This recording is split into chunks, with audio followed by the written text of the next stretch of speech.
बहुत समय पहले की बात है। एक बूढ़ी औरत थी जो हर समय परेशान ही रहा करती थी। उनकी दो बेटियां थी। उनकी बड़ी बेटी की शादी एक छाते बेचने वाला से हुई थी और उनकी छोटी बेटी का हस्बैंड एक नूडल वेंडर था। जब मौसम अच्छा और तेज धूप रहती तो वो ओल्ड लेडी इस बात से परेशान रहती कि मौसम बहुत अच्छा है और धूप भी तेज है और उस मौसम में कोई छाता नहीं खरीदेगा, और अगर लोग छाते नहीं खरीदेंगे तो मेरी बेटी का बिजनेस नहीं चलेगा।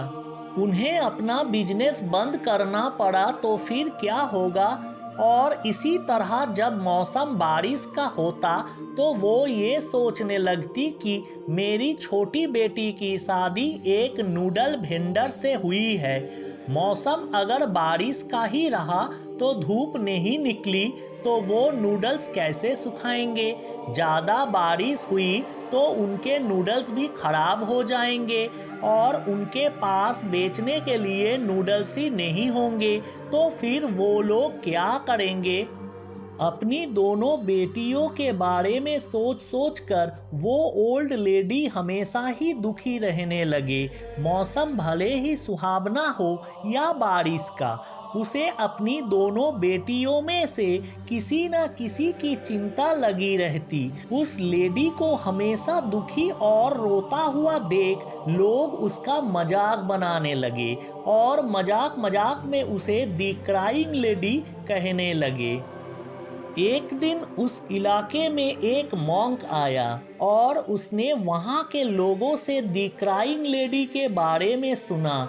उस लेडी के बारे में और जानने के लिए वो मॉन्क उसने मिलने उनके घर आया। वो ये जानने के लिए काफ़ी क्यूरियस था कि वो लेडी हमेशा दुखी क्यों रहती है। उसने उनसे बात करी और उस ओल्ड लेडी ने अपनी सारी प्रॉब्लम्स उस मॉन्क को बताई। मॉन्क मुस्कुराया और उस लेडी से बोला, मैम, आपको चिंता करने की कोई ज़रूरत नहीं है। मैं आपको खुश होने का रास्ता बताऊंगा और फिर आपको अपनी किसी भी बेटी के लिए कभी कोई दुख नहीं होगा। वो लेडी एक्साइटेड होकर बोली, आप मुझे जल्दी से बताएं कि मुझे खुश रहने के लिए क्या करना होगा। उस मॉन्क ने कहा, मैम, आपको सिर्फ अपना नज़रिया बदलने की ज़रूरत है। धूप वाले दिनों में आप ये ना सोचे कि आपकी बड़ी बेटी छाते नहीं बेच पाएगी, बल्कि ये सोचे कि तेज धूप में आपकी छोटी बेटी बहुत सारे नूडल्स सुखा सकती है, जिससे उसके पास आने वाले समय के लिए भी बहुत सारे नूडल्स हो जाएंगे, जिससे उसका बिजनेस बहुत अच्छा चलेगा।